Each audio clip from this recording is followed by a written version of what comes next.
Évangile de Jésus-Christ, selon saint Matthieu 13, 31-35.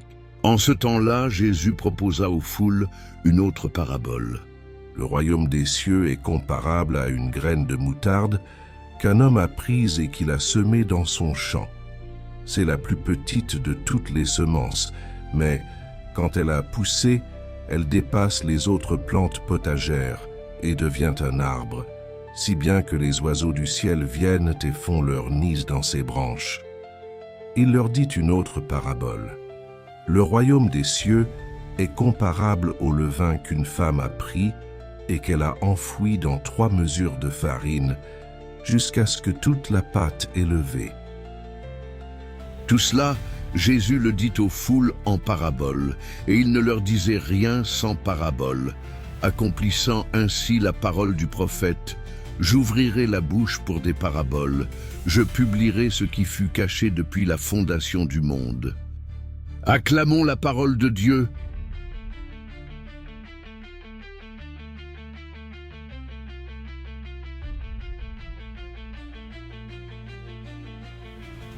Le royaume de Dieu est en toi. Parabole de la graine et du levain. Frères et sœurs, aujourd'hui, Jésus nous parle du royaume des cieux à travers 2 petites images du quotidien. Une graine de moutarde et un levain dans la pâte. 2 choses toutes petites, presque insignifiantes à première vue.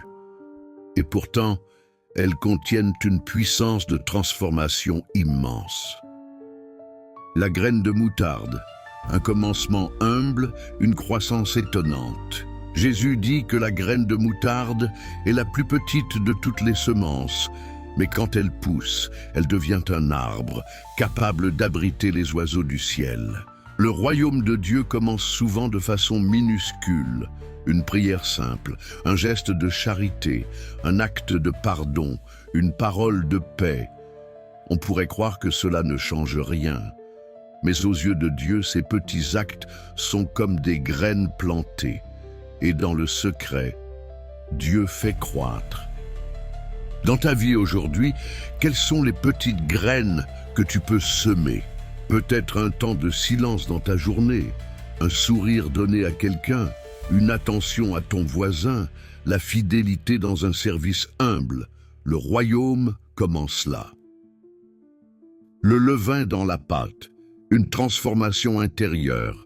Le levain, c'est presque invisible, mais il a un pouvoir. Il transforme toute la pâte de l'intérieur. Ce n'est pas spectaculaire, mais c'est réel. Le royaume de Dieu agit comme ce levain. Il ne s'impose pas par la force. Il pénètre en douceur, transforme lentement, mais sûrement. Et nous, sommes-nous ce levain dans le monde? Dans ta famille, ton travail, ton quartier, es-tu une présence qui apporte la paix, la foi, la bonté? Même si tu n'es pas vu, même si c'est lent, Dieu agit à travers toi. Jésus parle en parabole pour éveiller le cœur. Pourquoi Jésus parle-t-il en parabole? Parce qu'il veut nous faire réfléchir, nous inviter à chercher, à goûter les mystères du royaume avec le cœur et pas seulement l'intelligence. Il révèle ce qui était caché depuis la fondation du monde. Ce royaume, c'est la présence de Dieu à l'œuvre dans notre monde, même si on ne le voit pas tout de suite. Conclusion. Comment vivre ce passage aujourd'hui? Sème chaque jour un petit acte d'amour, de foi ou de vérité. Ne méprise jamais les petits commencements. Sois levain, cultive une vie intérieure profonde et rayonne autour de toi par ta manière d'aimer. Reste patient. Dieu agit souvent dans l'ombre. Fais-lui confiance, même si tu ne vois pas immédiatement les fruits. Prions. Seigneur, fais grandir en moi le royaume de ton amour. Donne-moi d'être une graine pleine de vie, un levain discret mais fidèle, pour que par moi ton règne vienne ici et maintenant.